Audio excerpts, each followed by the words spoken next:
Hi there. Today's topic is quite sensitive but yet very complex. It is an experience of various emotions with waves that comes knocking at our doors, certainly when we're not ready. I'm talking about grief and I'll be sharing a little bit of my own experience, and I hope you learn a thing or two. So if you're joining me for the first time, my name is Shukrat Balagan and this is Say It Say podcast. Stay tuned.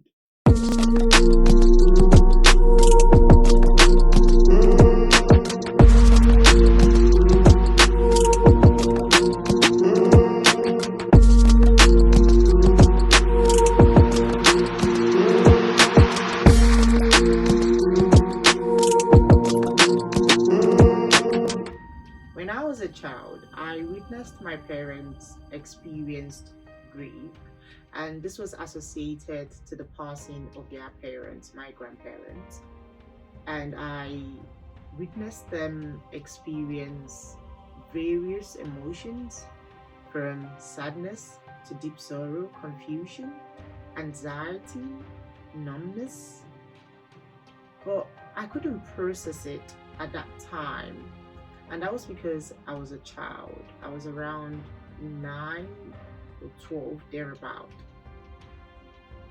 And being an African child in an African household, you don't get to ask much questions. You just follow your parents' orders back then. Transitioning into an adult now, I can't fathom grief. I still can't fathom it. And I say this because that experience that I've witnessed my parent pass through, my brain has only associated grief with death. But then, life had other plans. My first experience of grief was when I had a miscarriage, and the emotions for me was in between silence, pain, and sadness. I felt a heavy burden on my chest and on my shoulders. And I couldn't even express this, which even made it more worse.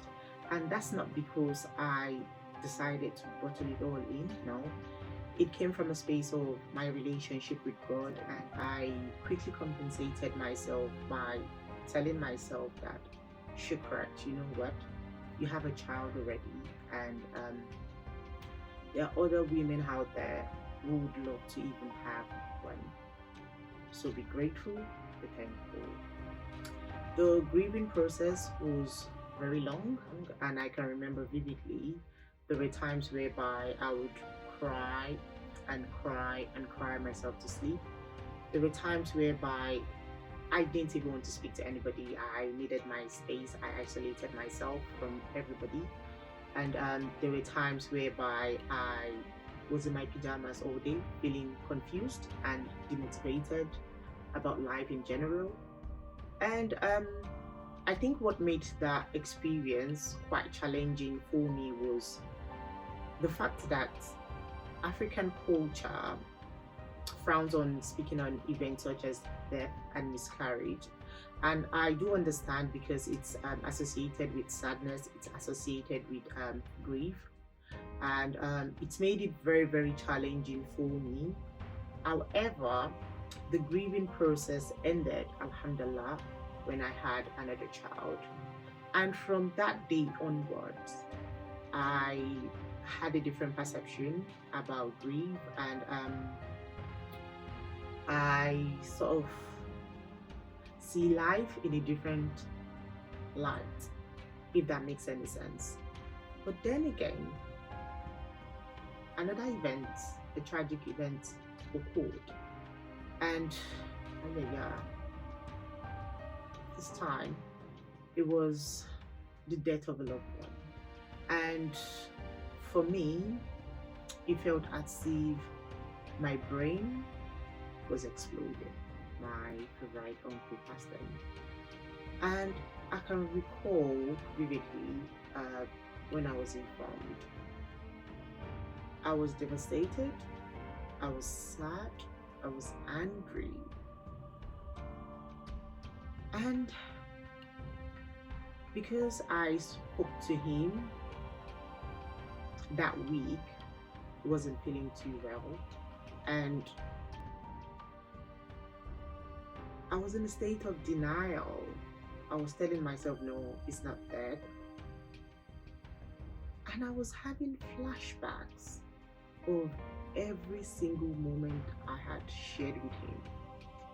And this experience, the grief was here to stay. The grief was not leaving anytime soon. And I was constantly in a state of confusion. But then I had a conversation with my mom, and then I shared with her some intimate moments I had shared with my uncle, whereby we laughed. He would take me to school. When my parents were not there, he would look after myself and my siblings. And that made me suffer severe flashbacks of every single moment I had with him. And I was able to also come to the realization that grief is part of life, and in one way or in one form or the other, we would all experience grief. However, this grief was not leaving anytime soon. It it comes revisiting, and each time it comes revisiting, I had I have to come to the realization by telling myself that shukrat, death is part of life, and in fact, it is the end of it. So, and as a person of faith again, we have to prepare for that. We have to live every day like tomorrow is not guaranteed.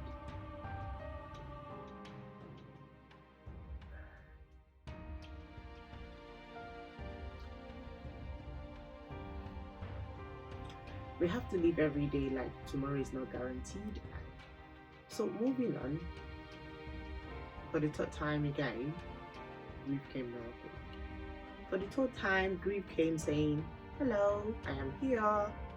And this time it stemmed from the end of my relationships with people that I once cherished, loved, and cared about.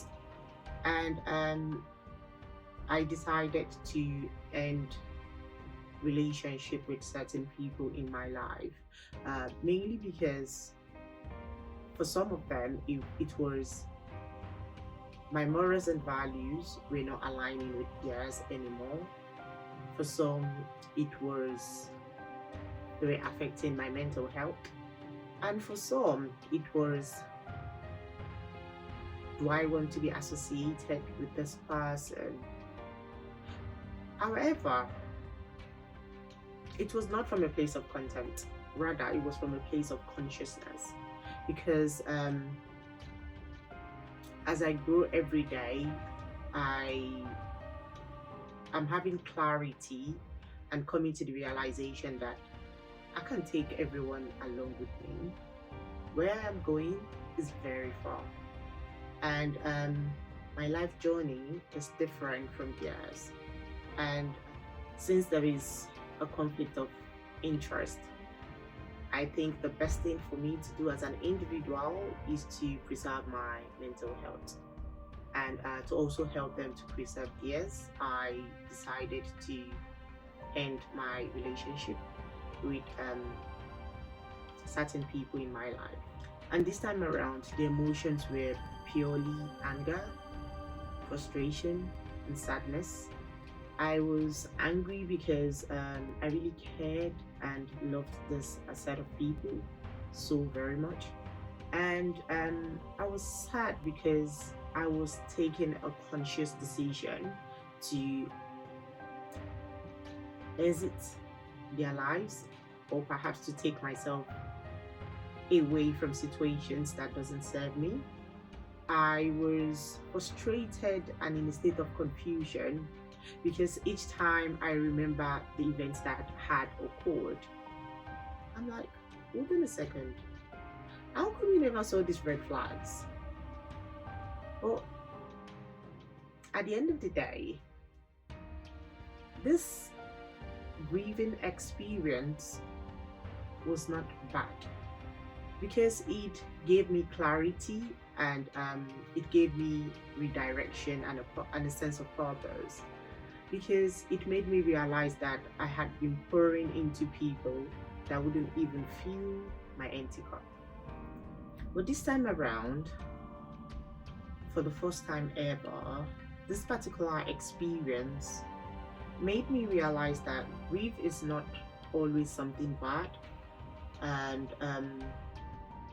I was actually forced to reconcile and recognize the fact that grief has no timeline, and grief can be good in the sense that it gives you redirection and purpose. And although it's filled with frustrations and it's filled with emotions that we are not ready to sit with as individuals, and we would rather avoid grief rather than sit with it and accept it and embrace it. And because we live in a world where we are not given enough space to grieve, instead we are told to move on, to hold on tight, to be strong, or perhaps to forget about whatever it is that brings us sadness or pain or sorrow, numbness or anxiety or confusion. Forgetting the fact that grief doesn't have a timeline, and some griefs would come to stay for as long as it wants. It's not an emotion you can erase, it's not an emotion you can wrap and keep somewhere. It's not an emotion you can decide to revisit whenever you choose to. It's an emotion that comes when it's least expected. My experience so far has taught me that grief has no timeline and shows up whenever it likes. And in fact, it stays for as long as it wants. Grief slowly changes who you are. And that's why I would like to say to anyone watching me right now and experiencing any form of grief, I want you to know that you're not alone. And yes, grief does differ. However, there are thousands, if not millions, of other people going through what you are experiencing right now. And I want you to remember, your feelings are valid, and yes, you're not broken. To grieve is to experience different waves of emotions. But rather than fighting it, why not embrace it? To grieve is to miss what was and mourn what will never be.